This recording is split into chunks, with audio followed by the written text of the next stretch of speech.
मध्य प्रदेश के नवगठित मऊगंज जिले में एसआईआर फॉर्म से जुड़ी एक चौंकाने वाली गड़बड़ी सामने आई, जिसने चुनावी प्रक्रिया की पारदर्शिता पर गंभीर सवाल खड़े कर दिए। देवतालाब विधानसभा में स्थित नईगढ़ी तहसील के उमरिया बेउरिहान गांव की रहने वाली रानी तिवारी का मामला राजनीतिक गलियारों में गूंज रहा है।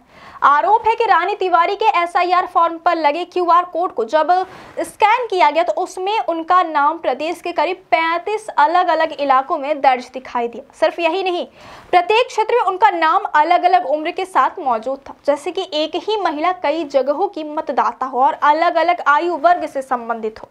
यह तथ्य अपने आप में इतना विस्मयकारी है कि इससे न केवल मतदाता सूची की विश्वसनीयता पर सवाल उठते हैं, बल्कि चुनाव आयोग की प्रक्रिया पर भी गंभीर संदेह पैदा हो जाता है। इस घटना का सबसे चिंताजनक पहलू यह है कि रानी तिवारी ने स्वयं स्वीकार किया कि वह उन इलाकों में कभी गई ही नहीं जिन स्थानों पर उनका नाम मतदाता सूची में शामिल दिख रहा है। ऐसे में उनके नाम का उन क्षेत्रों से जुड़ना असंभव है। यही वजह है कि यह गड़बड़ी सामान्य त्रुटि नहीं बल्कि एक संगठित अनियमितता की ओर इशारा करती है। इसने विपक्षी दल कांग्रेस को सरकार और चुनाव आयोग पर सवाल खड़े का एक बड़ा आधार भी दे दिया।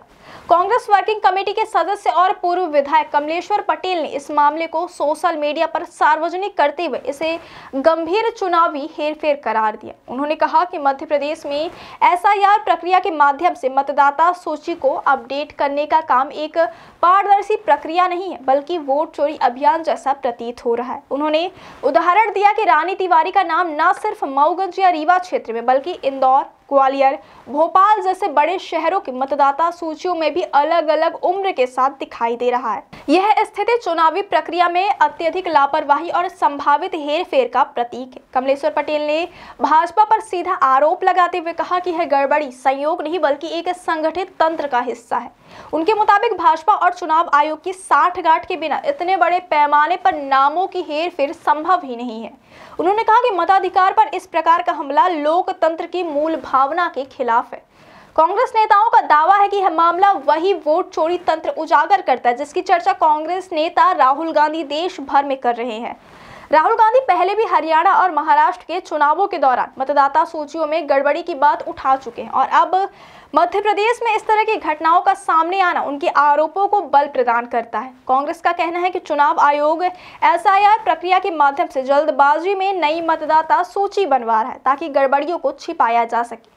यह जल्दबाजी पारदर्शिता की कमी और मतदाताओं के नाम में कथित छेड़छाड़ राज्य की चुनावी विश्वसनीयता को लेकर संदेह पैदा कर रहा है। देवतालाब विधानसभा में सामने आई यह अनियमितता अब प्रदेश भर में चर्चा का विषय बन गई है और विपक्ष यह मामला लगातार उठा रहा है। चुनाव से पहले मतदाता सूची में नाम जोड़ने, हटाने या संशोधित करने की प्रक्रिया अत्यंत संवेदनशील होती है। ऐसी प्रक्रिया में किसी भी त्रुटि का प्रभाव चुनाव के परिणामों पर पड़ सकता है। इसलिए इस तरह की गड़बड़ी लोकतंत्र के लिए गंभीर खतरा मानी जा रही है। रानी तिवारी के एसआईआर फॉर्म से जुड़ा यह मामला सिर्फ एक व्यक्ति की गड़बड़ी नहीं बल्कि एक संभावित बड़े नेटवर्क की ओर इशारा करता है। विशेषज्ञों का कहना है कि यदि एक ही महिला का नाम 35 अलग अलग क्षेत्रों में दर्ज हो सकते हैं तो ऐसे कितने और नाम होंगे जो इसी प्रकार से मतदाता सूची में गलत तरीके से दर्ज किए गए होंगे।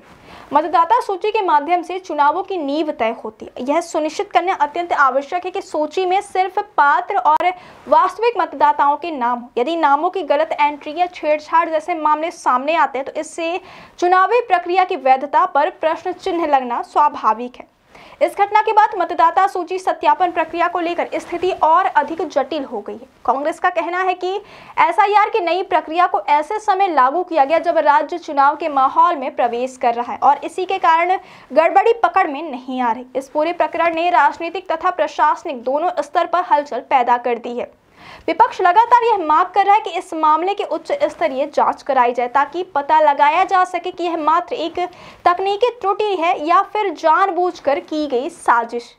यदि एसआईआर प्रक्रिया में इस तरह की त्रुटि है तो यह भी आवश्यक है कि चुनाव आयोग तुरंत इस प्रक्रिया को रोके और विस्तृत समीक्षा करे। वहीं रूलिंग पार्टी भाजपा का इस मामले में अब तक कोई स्पष्ट जवाब सामने नहीं आया, जिससे संदेह और बढ़ गया है। देवतालाब का यह मामला अब राजनीतिक बहस का केंद्र बन चुका है। कांग्रेस का आरोप है कि यदि ऐसे मामलों पर कार्यवाही नहीं की गई तो आगामी चुनावों की पारदर्शिता पर प्रभाव पड़ेगा। वहीं जनता के मन में भी सवाल उठने लगे हैं कि क्या उनकी वोट पहचान सुरक्षित है और क्या मतदाता सूची में उनका नाम सही ढंग से दर्ज है।